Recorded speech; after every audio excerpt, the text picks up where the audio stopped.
They say that sometimes love starts with a spark, and that might be true. But if I were to wish you a love, I wouldn't wish fire for you. You see, fire is powerful. It burns bright, and then it's gone. It's beautiful and warm, but it doesn't last long. So instead of wishing you a love that burns, I wish you a love like a river that twists and turns. It changes and flows. It is powerful and free, but it consistently finds its way back to the sea. And so, like the water, I hope your love is ever growing, ever changing. I hope your love is powerful and free, and may you always find each other like the river finds the sea.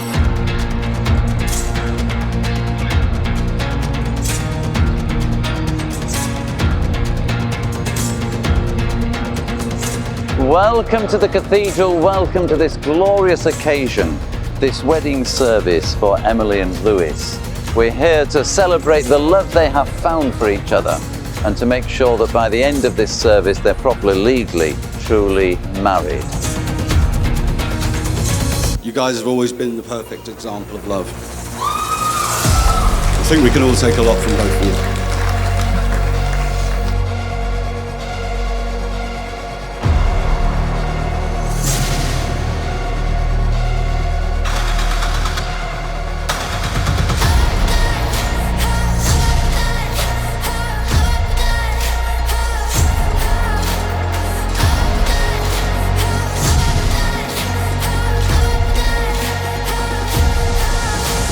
I don't need to tell you these guys are the perfect match. Their love speaks for them. I know how much Lewis loves Emily. Never lose sight of the love that's brought us here today.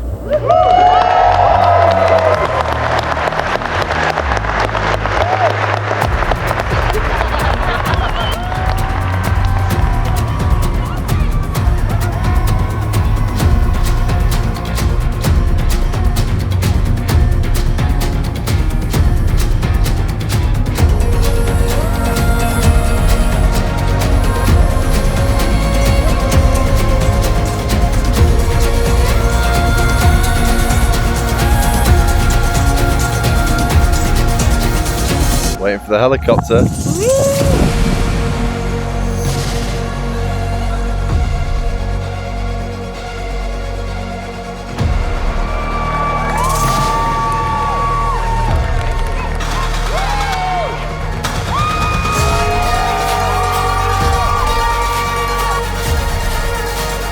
I knew before we got together I wanted to be with Emily. I used to get thrown out of my own classes in school just so I could be sent into hers. You've given me the greatest gift anybody could ask for with little Moll, and I couldn't thank you enough.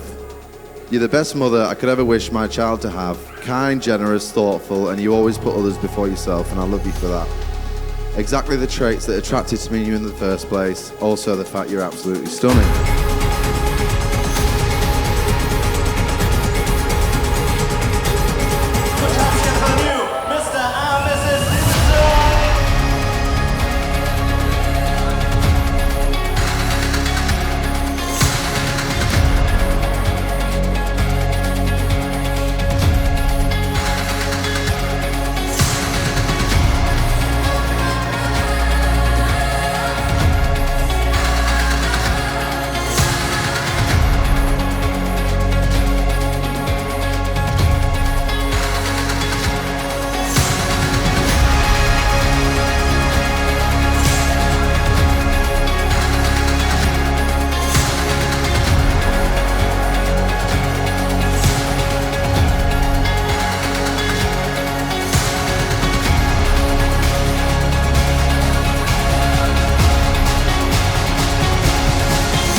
You're an inspiration to us both. Carry on staying true to yourselves and each other. We absolutely love you to pieces. We wish you a lifelong happy marriage and we'll be with you until the very end. Can everyone please raise their glass for the bride and groom, Mr. and Mrs. Stevenson.